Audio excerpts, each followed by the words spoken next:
Hey guys, I'm Siddharth from Gettobyte, and in this video we'll be learning about footprints in Kicad. So if you don't already know, we are running a series on hardware development. So there are two playlists. One is completely about Kicad, how do you use the tool, how do you make a schematic, how do you make footprints, how do you make a PCB, how do you get it going for manufacturing. And there's another playlist called Physics and Manufacturing. It's completely related to when you do PCB design, what is it that you have to take care of in order to make it good in terms of signal integrity, and apart from that, essentially the manufacturing process that goes into making PCBs. So understanding the basic terminology related to PCBs and types of components that you can get in the market, etc. So if you haven't watched the previous videos already, I would highly encourage you to go watch them right now. So in this video, what you'll learn is what is a footprint, what's a netlist, how do you do footprint association for symbols in schematic, and how do you export a netlist, and how do you import that netlist in PCB editor. Apart from that, we'll also learn some more tools and features in schematic editor which I forgot to mention in the last video. So let's get started.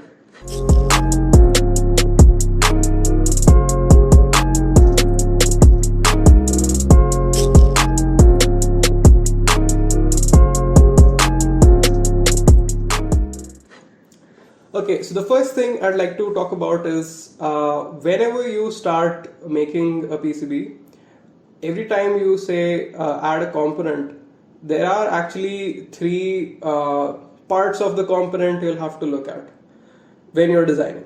So the first thing is the symbol, right? So the symbol is essentially like the electrical representation of what that thing is in your schematic. So for example, an LED that would look something like a triangle with a line right ahead. So that's what's indicating that it is an LED.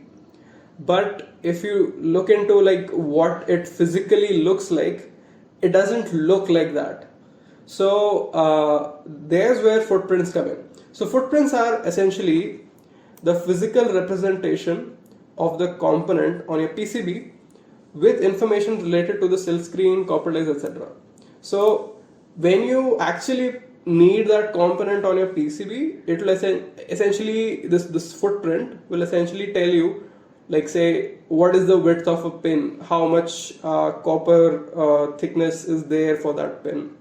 Apart from that, it will have lines on the cell screen indicating, say, how big the component is.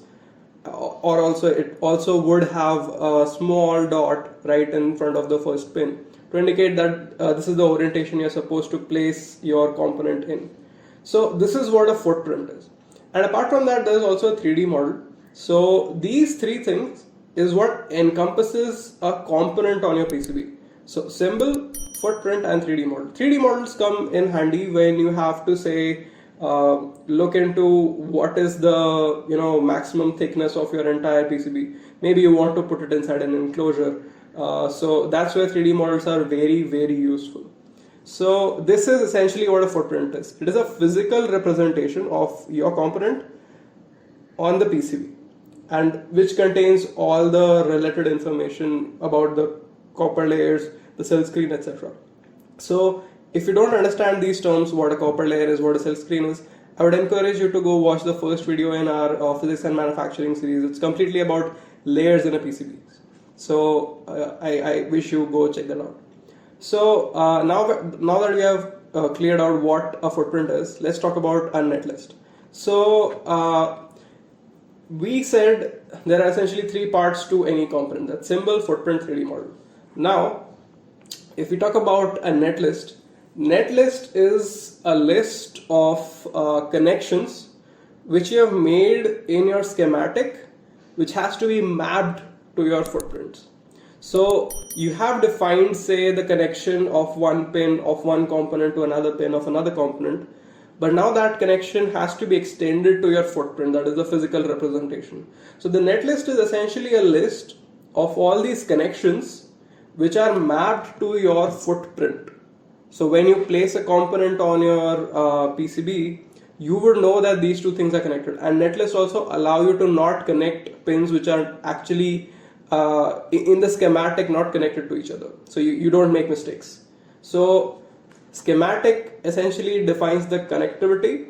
Netlist takes that connectivity and maps it to the footprint.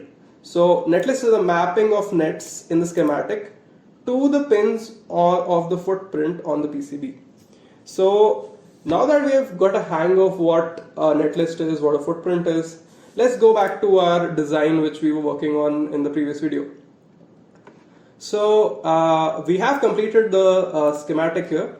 Now what we need to do is go in preferences, go in tools, then go to assign footprints. So if you see here, I don't have any thing assigned here. So this is the left side indicates the symbol. So like C1, that was the capacitor I was using. So that is a 0.1 microfarad capacitor, but it has no footprint associated to it. So what I'll do is I'll just go for capacitors, C capacitors, SMD. Okay. So when you see, like in general, if you were to place a capacitor on a PCB, it can be in many ways. So it can be a surface mount component, it can be a through hole component. We'll talk about that in the physics and manufacturing series more. There'll be a completely separate video about that. But essentially, it's there are different types of capacitors which you can have. So for this design, I'll be going with a SMD capacitor. So specifically, I'll be going with a 1206 capacitor. So I'll do that for all the capacitors we have. So C1, C2, C3. So essentially, it's not that a 0.1 microfarad capacitor cannot look like a 10 microfarad capacitor. In fact, you can get the same packaging but different capacitor values. So we'll go with this for now. And now I have to go with LEDs. So I'll find LEDs, SMD. And again, I want a 1206 LED. So 1206 essentially tells you the size of the package. So the dimensions of your LED are 1206. 1206 is in the imperial system, not the metric system. So I want my LEDs to be 1206. So I'll do that. Now D9 is a diode. So for this PCB, we'll go with SS34. SS34, that is. Then we have a connector, that's J1. So if you see, J1 is the 5-pin connector we had. Now, as I said in the previous video, we are going to have headers right here. So for headers, what you do is you search CONN. Wait. If you go, you search CONN, connector pin header. Right. So here you see there's there are some numbers here: 1 mm, 1.27 mm, 2 mm, 2.54 mm. So these headers, they come in different pitch. So pitch is the distance between two pins of a header. So the pitch you need for breadboard friendly headers, that's 2.54 mm. So that's what we'll be going with. So if I go here, there are different sizes. So you see 1x01, 1x02, horizontal, vertical. So it is essentially telling you like how this would look like on a PCB. So if I go here and see its footprint, this is what it will look like. So it will be a horizontal header. It won't be perpendicular to your PCB. It will be along the PCB. So what I personally want, I want a vertical header.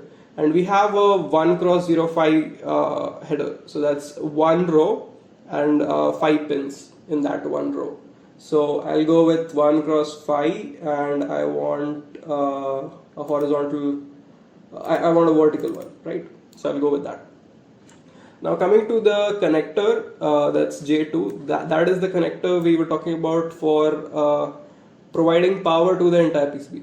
So now what I'll do is I'll go for a DEXIN connector. DEXIN is right here. So it's a 2-pin connector. It's a through-hole connector. I'll also teach you how to make footprints. So that will be in the next video. So as for now, I have made this footprint myself. I'm just including it right here. It's actually a really nice connector which I like to use. So we'll go with that.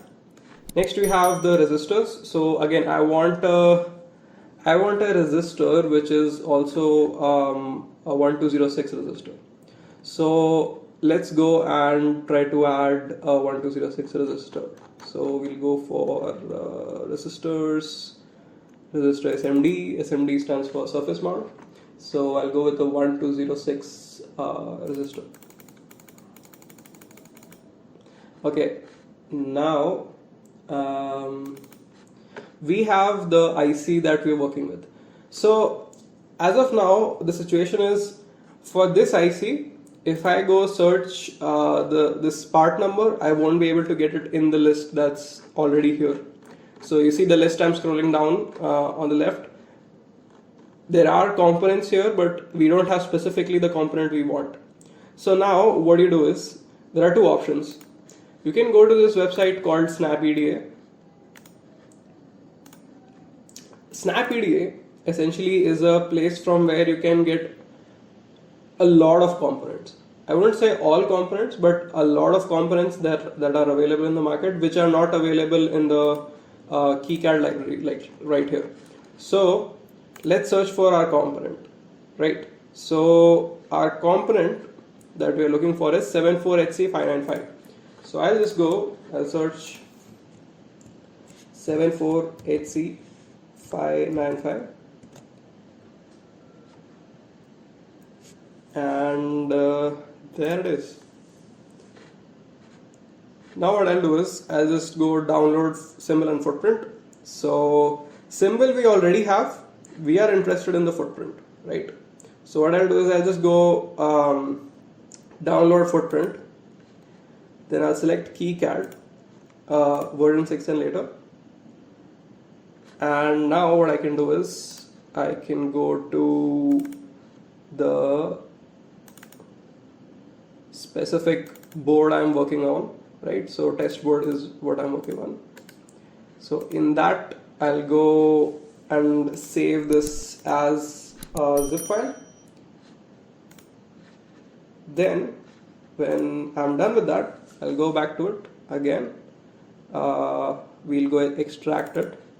So test board, and there it is. So I'll just extract this, extract all right here. Right now, what I'm going to do is get rid of this one and rename this to the component name .pretty. So I'm renaming the folder. Now once I've done that, what I can do is open PCB editor. So essentially what you're learning here is how do you get footprints which are not in the Kicad library. So to add that footprint into the list, what you do is go to preferences inside PCB editor. This is not schematic editor. So I go footprints, manage footprint libraries. I go click add existing. Then I'll go on desktop, Gettobyte, videos, test board, and that's the folder I'm looking for. Okay, so what you'll essentially have in this folder is a Kicad mod file. So if you see, there is a Kicad mod file right here. So this is the file we are actually looking for. So it's named SO16, right? Okay, now that we're done with that, we can again go open schematic editor. Now we can actually go find our device. That's 74HC595. And now we have associated that footprint with the symbol. So now if you apply save schematic and continue, you click OK. Now you have done the footprint assignment for all the components on your PCB. So now that we're done with that, let's go and export our netlist. So I'll just go export netlist, and save it inside the folder you're working in. So I'll just go save. Now I'll go back to PCB editor, go to file, import, then I'll go netlist.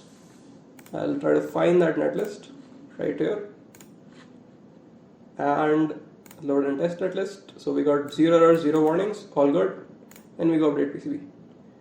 So you see, this is actually the physical representation of everything. So this right here, this is your regulator, this is your 5-volt regulator, this is the diode, these are the capacitors, this is the Dexin connector, these are the headers right here, then this is the shift register, and these are the resistors and LEDs.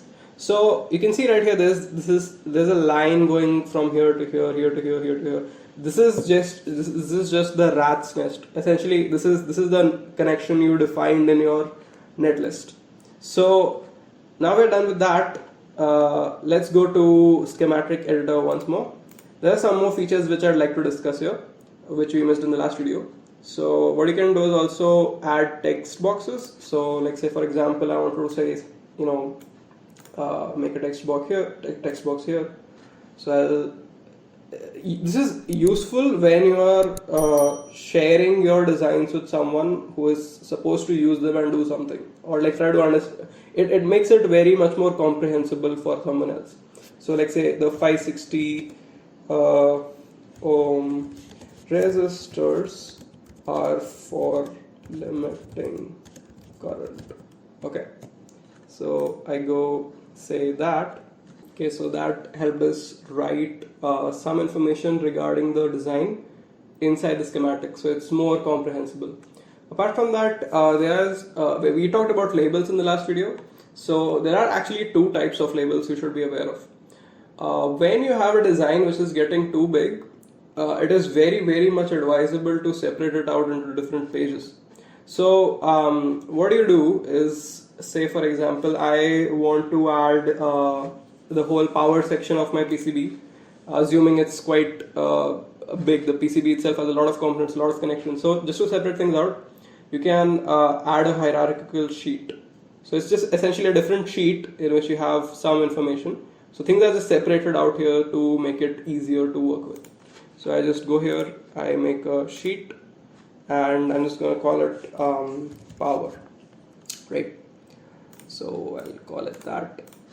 Then what you can do is copy this and remove it from here. Go into the sheet that you made and just put it right there. So now the problem you will run into is these labels we talked about, these are not global labels. So global labels are essentially labels which you can refer to between different sheets. Local labels are the ones which you cannot refer to across these sheets. They are only being referred to inside the same sheet. So if I just go back here, the net I made, that's VN, that I won't be able to refer here, right? So what you do is you can now add a global label. So again, this is same as before. So I'll say just VN, and I can just move around, place this label, and that's about it. So this is essentially what I wanted to share. So that's about it. These are some other features which were left out in the previous video.